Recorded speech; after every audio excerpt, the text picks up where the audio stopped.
eba kuno. Ase une swa. Eniji ni usi wonyina. Mi ana mitiane ware. Na uswama ebe me. E mama tafusi wontrasi. Sene nyame wo mafa. Yes, yes, you want to ho.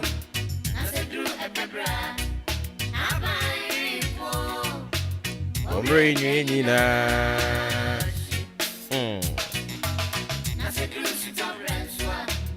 Na ye from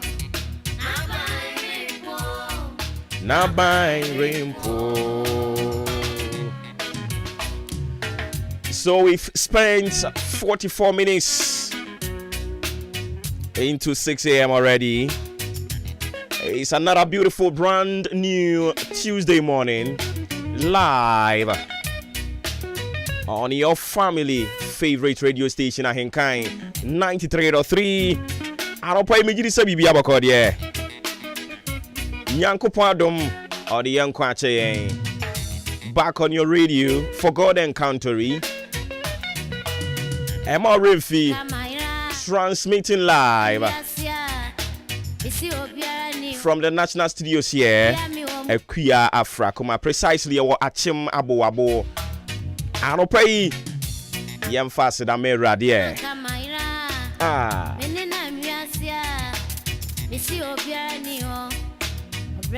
You will move you.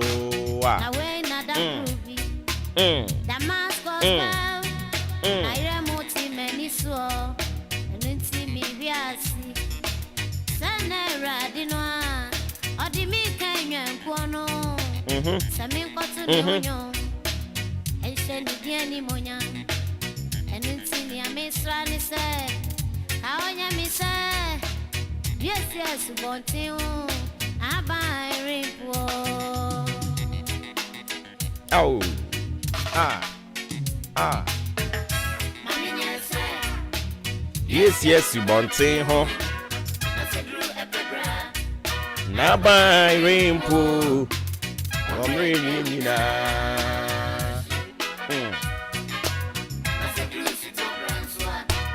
Na ye from.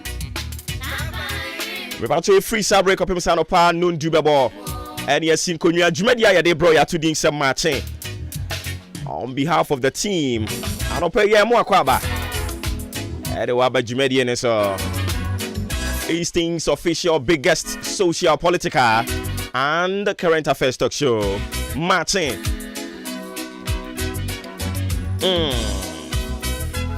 Yeah, the real my brothers and you be seconded them in the bema. Now for the Arcadia tour, so ya know what sharing so. Say Jumedia a bit streaming live on Facebook, YouTube as well. I know what joining or comments or thoughts or sentiments. Obey me the in for her. Ebe cancer wa haramu ya bekan ama wiase nyina enso ehunu ne eko ene ne eba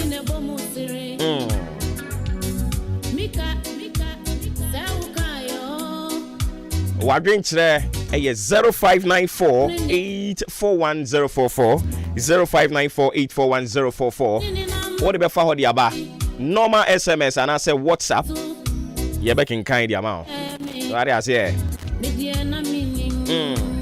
na arope wa bompae unya bompae o twa den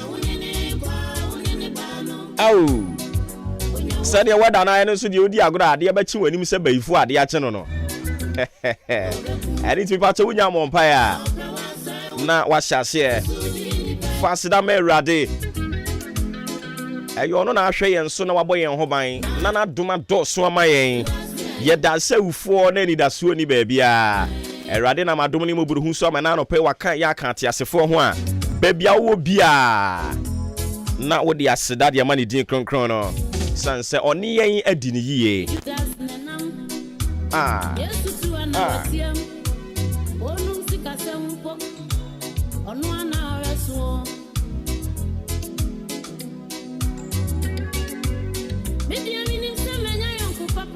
Ghana adisiye Obuoba Ofori Amanfo emamo ate ediba AHENKAN933FM.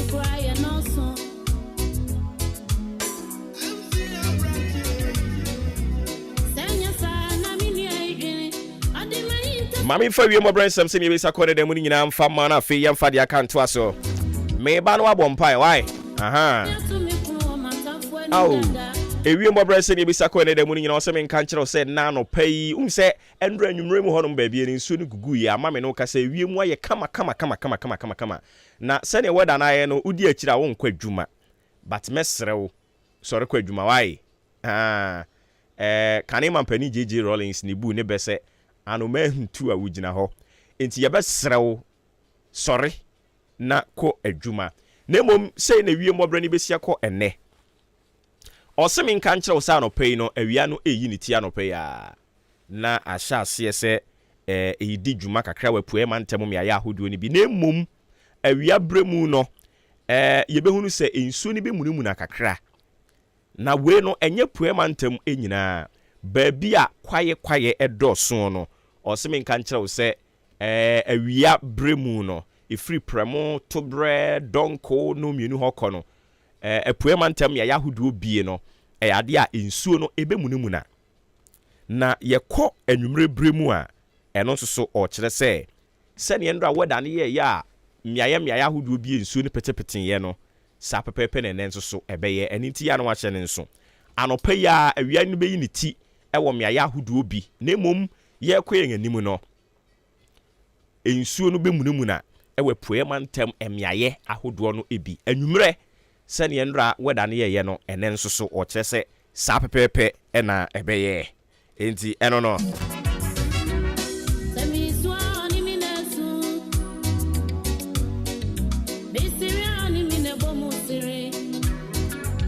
afi ma mini wani mini yemo mpae na nyankopon asem ode bae na yemunwura mu na watwi yeguso a ne ye sua ene se we are just stewards and not owners enti ebia wo bibia wo ye ohwesofo keke nya wo dia enra me ma wote ase se impo omma no nyankopon do wo mo adom wo no omma ne nya wo dia wo omma no omo nya wo dia wo hwe omo so e dia ma onyankopon enti dia wo bia no nya wo dia enti ya na wabọ wo bra se obi a ye di bibi agya no adaachi obebu ho akonta so ase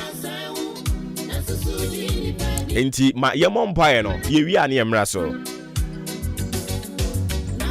anopa ye nyankopon ye san da wase ye da wase wo bambo wadom ne wo nhwe so papa wakra yen wo nsayem ye da ye sa awufo ye refi yen ho krampo si ebebo mpa ye de yen kra hye wonsa nanso wawurade wanhwe samfom so no wo hye wabofo mo benwen yen bebo yen ho ban anopa ye se wasanyane ya ka ate asefo ho ye sorry ye nya se ye sorry asa keke o ahoden wo ho ye sanso wani da so ni gidie wo wawurade mu se wawurade a wama ade a kyen no wo ne ma papa de mayen anopa ye wo ma ye da wase de ama ye busua santen enkwa wo de adom ye sorry anopa ye nya ka obi amfi baabi sa asem asie nie ye nyina da so te ase anopa ye ye kan se ye da wase ye wie ne sa no na ye sere wo awurade ene ye yahoho adechie bia ye yahoho ne wom ahoho ne amanfrafo ye sere wo awurade se boyen ho ban ye kọ ye ba ye jani nyina hye wonsa se ma wutumi ni wani monyam ni en anim ne ebeye musuo esan amane ni huyanka ka kwanhia empatuo ne ebema nipa bebodom pimo yemfie adanya yesi asem kase bi asi yesre wo odomfo ni moburohumfo agye nyame se yini nyina free yen so na kura yen wo wonsayem ma wadom no soma yen ma wutumi nya kase ma yen ewa wo Yesu dinemu nia okoton ajapa dinanim nia okwafuom ajapa kane ho nia obia epie free efie enne akwakoye na ode aduane abetopono so ama wone na abusua yesra wo awurade se kura won na nwen won nia omoye bia ma ne nya nhira wai papa driver ni a wotie yen ye gya ne hye wo awurade nsa ena adwuma ne mu aye dene nteduru ba bia na ba mubuo ya aba awurade ye wo mo anidaso na show ho animu nyama ma wo mo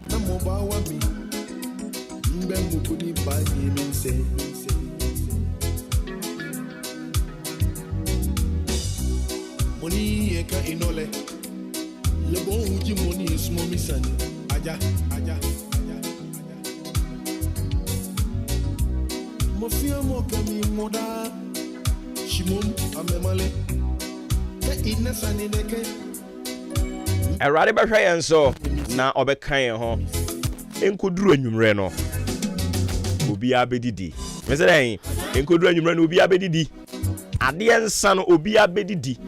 Obi abedidi peche abanga. Hey.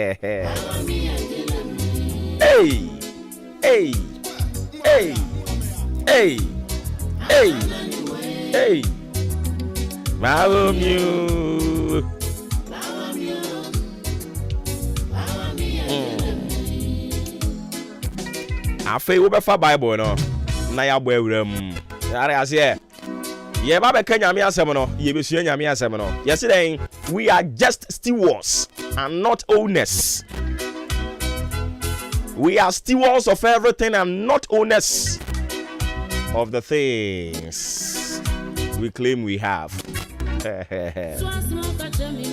Ow. Enti Andra me catch that was walking kind the book of Genesis chapter 1, the account of creation.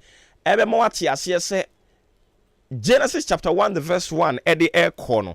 Or say in the beginning God created heaven and earth. Enti Andra ahobrasia kwan so mibisa wo say in the beginning God created heaven and earth. Na nyame a wadom no abenya aboabo asase a saa bre na aboabo asase na we henfa.